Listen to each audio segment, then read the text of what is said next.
Welcome to The Explainer. Today, we're talking about the incredible comeback story of a tiny grain with a massive history, a forgotten superfood that is making a huge return to our kitchens. So let's start with a big question. What if there was a food that could help nourish our bodies, heal the planet, and support small farmers all at the same time? And what if that food wasn't some new discovery, but actually a hidden treasure from our own past? Okay, so to really get why they're making such a comeback, we first have to ask a simple question. What even are millets? Well, for starters, they're not a new health fad. Not at all.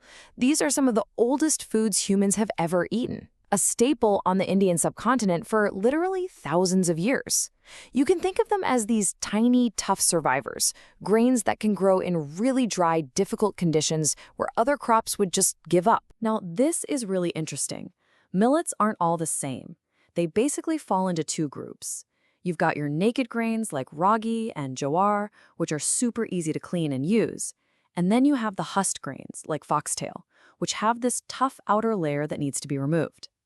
This one little difference actually explains a lot about why some millets became more popular than others over time. And that brings us to the real mystery here. If these greens are so amazing, why did we stop eating them?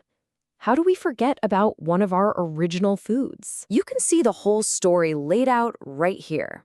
For thousands of years, millets were a staple, and then something big happened in the 1960s. That was the moment everything changed, and these grains just went into a free fall. So what was it? It was something called the Green Revolution. Now, it had a noble goal to fight famine by dramatically increasing food production.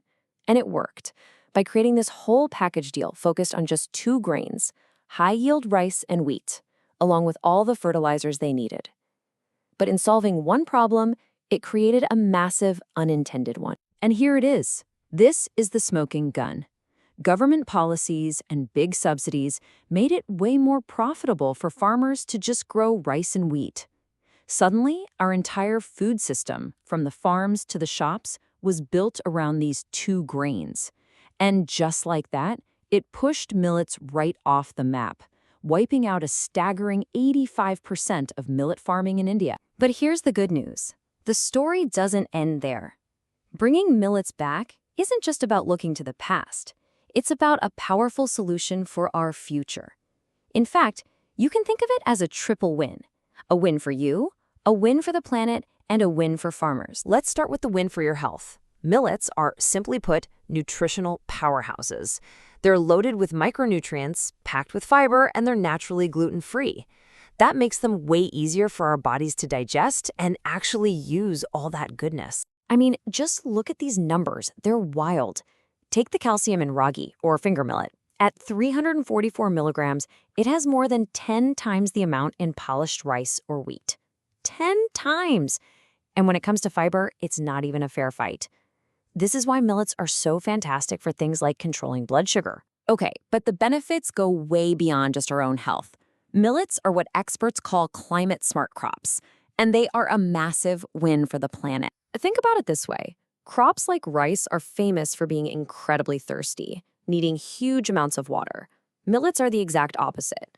They actually thrive in dry places. They don't need a lot of water, and they aren't picky about the soil.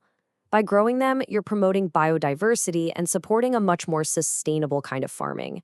They're basically a gift to the earth. And that leads us right to that third win, the farmers.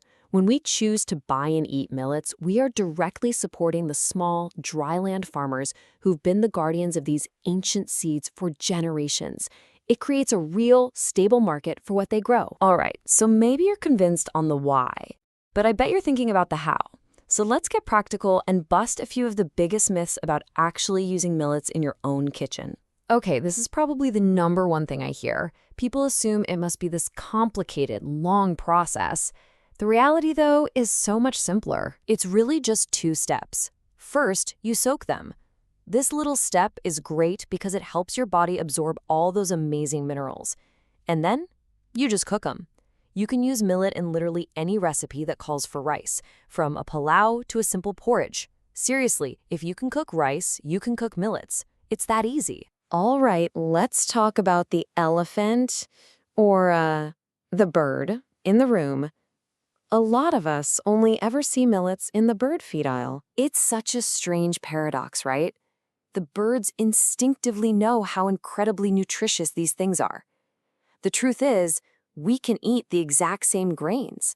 They just need to be processed for us first, usually by removing that outer husk.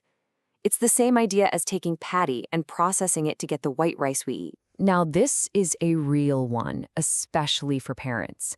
Getting kids on board with new foods is always a challenge. But the secret isn't some big, dramatic switch. It's all about taking it slow. You gotta remember, taste is something we learn. You don't have to go all in overnight. Start small. Try mixing a little millet flour into things they already know and love, like dosa or illy batter, or find fun snacks like ragi biscuits or jawar pops. It's about making it familiar and just building that taste over time. So after all those years of being forgotten, the hero is finally making its return. Millets are coming back to our farms, back to our stores, and back to our kitchens. And that leaves us with one last, really powerful thought. Just think about that for a second. The simple act of choosing what grain you put on your plate tonight, that's a vote. It's a vote for your own health, it's a vote for a healthier, more resilient planet, and it's a vote for a food system that's more fair and diverse.